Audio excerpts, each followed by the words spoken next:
Hello, আসসালামু আলাইকুম everyone. এটা ছিল মালয়েশিয়ার লাস্ট ডের একটা ভিডিও। তো আসার দিন অনেক বেশি মন খারাপ হয়ে যাচ্ছিল। কোথাও গেলে আসার দিন খুব বেশি খারাপ লাগে। তো এখানে আমরা যাওয়ার দিনই প্ল্যান করেছিলাম যে আসার দিন একটা বড় গাড়ি আমরা বুক করব, যাতে আমাদের লাগেজ নিতে একদমই প্রবলেম না হয়। বাট আসলে আসার সময় এত বেশি আপসেট হয়ে যাব, সব কিছু মিলিয়ে এত টেনসড হয়ে যাব, এটা আসলে ট্রিপের শুরুতে একটুও ভাবিনি। ৩-৪ দিন ধরে আমার হাজব্যান্ডের খুবই শরীর খারাপ ছিল। তো এখানে হচ্ছে আমি যাওয়ার পথে আমি খুবই টেন্স ছিলাম যে ও আর আমি যেহেতু একা যাচ্ছি, সব কিছু আল্লাহর রহমতে ঠিক হবে কি না, ও যদি আরও বেশি সিক ফিল করে, কজ ও একদমই ফ্লাই করতে চাচ্ছিল না।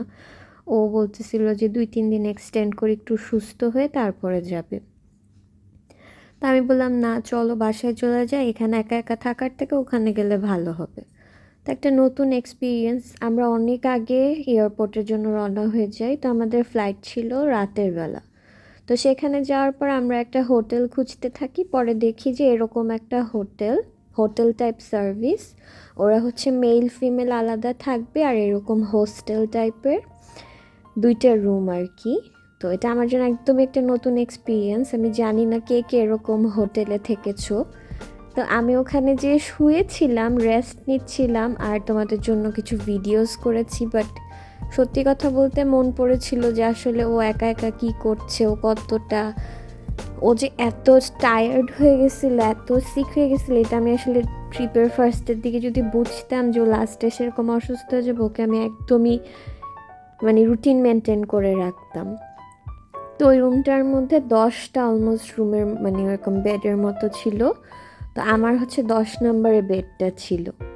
তো ওখানে আমি এরকম করে শুয়ে ফার্স্টে বুঝতেছিলাম না যে কিভাবে কি, পরে দেখি যেটা কমালে লাইট কমে, তারপর দেখি লাইট বাড়ে, লাইট বন্ধ হয়। তো আমি লাইট বন্ধ করে শুয়ে পড়ি। কিছুক্ষণ পরে আমি একটু কিউরিয়াস হই, আমার মনে হয় একটু নামি, দেখি আসলে কেমন জিনিসটা। তারপর আমি নেমে যাই। আবার ওখানে ফোনে কথা বলা যাবে না, অনেক রেস্ট্রিকশনস দেয়। তারপর বের হয়ে একটু ঘুরে দেখি যে কোনটা কেমন। এটা হচ্ছে একটা কাবার্ড টাইপের, যেখানে তুমি তোমার অ্যাক্সেসরিজ রাখতে পারবা, তোমার ব্যাগ, এভরিথিং। আর ওটা হচ্ছে আমরা নিয়েছিলাম অলমোস্ট 7 আওয়ার্সের জন্য। তো দেখতে দেখতে আমার টাইম আপ হয়ে যায়, আমি উঠে ফ্রেশন আপ হয়ে বের হয়ে যাই, কজ আমাদের ফ্লাইট ছিল 2টার দিকে আই গেস। আর আমি তো অনেকক্ষণ ধরে বের হতে চাচ্ছিলাম, যেহেতু আমরা সারা দিন ধরে না খাওয়া বের হয়ে। ওকে আগে বললাম যে তুমি কিছু খাও, খেয়ে তারপরে তুমি একটু ওষুধ টষুধ খাও, একটু অ্যাটলিস্ট এনার্জেটিক হও, কজ এখন অনেকটা জার্নি বাকি। তো ম্যাকডিতে কোনো কিছুই ছিল না ও যা খাবে, আর ওকে আমার ওষুধ খাওয়াতে হবে। তো এখানে আমি গ্লোরিয়ার থেকে একটা বান নিই। তো এই ভিডিওটা করতে করতে হঠাৎ করে আমি এরকম ছবিটা তুলতে গিয়ে আপুটাকে দেখি, জাস্ট লুক অ্যাট হার, ওর মাথায় একটা কি বড় ফ্লাওয়ার পরে আছে। আমার মনে হলো যে একটু ভিডিও করি, একটু রিল্যাক্সড হই। তো লুক অ্যাট মি, আমি কতটা পেইল হয়ে গেছে। আমার ভয়ও লাগতেছিল, আবার অনেক খুশিও লাগতেছিল যে ফাইনালি আমি দেশে ফিরে যাচ্ছি। তো এখানে বাসে ওঠার পর দেখি এই বিল্লিটাও আমাদের সাথে একই ফ্লাইটে, ও মনে হয় ওর বাসায় যাচ্ছে। মাশাল্লাহ, বিড়ালটা এত নাদুস নুদুস ছিল, আর এত হুঙ্কার করতেছিল এটার ভিতর থেকে। তো এখানে নামার পরে আমরা সব দৌড় ঝাঁপ শুরু করে দিই। আমি সব ব্যাগ ট্যাগ একা ক্যারি করে, ইটস লাইক আমার মনে হচ্ছে আমি একাই জার্নি করতেছি, একাই যাচ্ছি। বেচারাকে কি বলবো, আমি আসলে ব্লেম করারও কোনো স্কোপ নাই, বিকজ লাস্ট মিনিটে কেউ সিক হয়ে গেলে কি করার। আর ওর প্রচণ্ড জ্বর ছিল।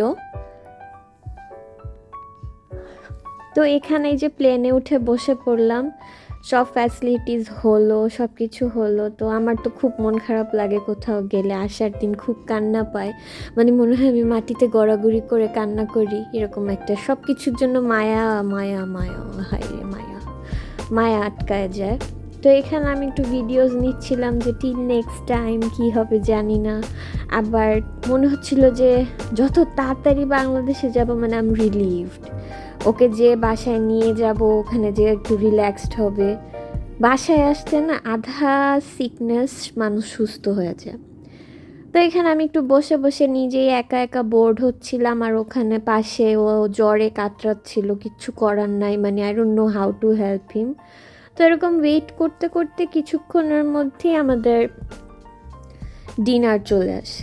ও তো কিছুতেই খাবে না, তাও আমারও খুব একটা খেতে ইচ্ছে করছিল না, বাট যেহেতু ওকে মেডিসিন দিতে হবে তো আমি জোর করে ওকে একটু খাওয়াই।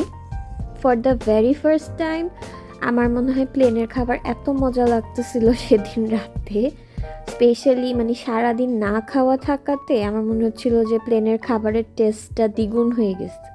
ওরা একটা কি আলু দিয়ে একটা সবজি দিছিল, অ্যান্ড কারি পাতা দিয়ে বাগার দেওয়া একটা চিকেন, এটা দিয়ে যে প্লেন রাইসটা এত ভাল লাগবে আমি কল্পনাও করি নাই। তো যাই হোক, এটা আমার for the very first time experience, প্লেনের খাবার আমার এত ভাল লাগছে। তা আমি ওইখানে একটু খাই, ওকেও একটু খাওয়াই, আর আল্লাহ আল্লাহ করতে থাকি যে প্লেনটা তাড়াতাড়ি বাংলাদেশে ল্যান্ড করুক। তো এখানে খাওয়া দাওয়া শেষ করে একটু রেস্ট নিতে নিতেই দেখি আলহামদুলিল্লাহ চলে আসছি সোনার বাংলাদেশে। বাংলাদেশে ল্যান্ড করা পর্যন্ত মানে আই ওয়াজ লাইক রিলিভড যে যাক আলহামদুলিল্লাহ বাংলাদেশে চলে আসছি। একবার মনে হচ্ছিল যে উপর থেকেই লাফ দিয়ে দিই, প্লেন থেকে নিচে নেমে যায়, ওয়েট করতে পারতেছিলাম না যে ল্যান্ড করা পর্যন্ত। তো সব কিছু মিলে আলহামদুলিল্লাহ আমার এবার মালয়েশিয়া ট্রিপটাতে আমি অনেক কিছু এক্সপিরিয়েন্স করেছি, তোমাদের সাথেও শেয়ার করেছি। তো আমি ডে টু ডে একটু আপডেট হচ্ছি, আমার ভিডিওসগুলো কেমন লাগে তোমাদের কাছে, সব কিছু মিলে আমাকে একটু মেসেজ করো, কমেন্ট করো, আমাকে জানাও। তো দেখো উপর থেকে বাংলাদেশটা দেখতে কত সুন্দর লাগে। তো থ্যাংক ইউ এভরিওয়ান, অনেক সময়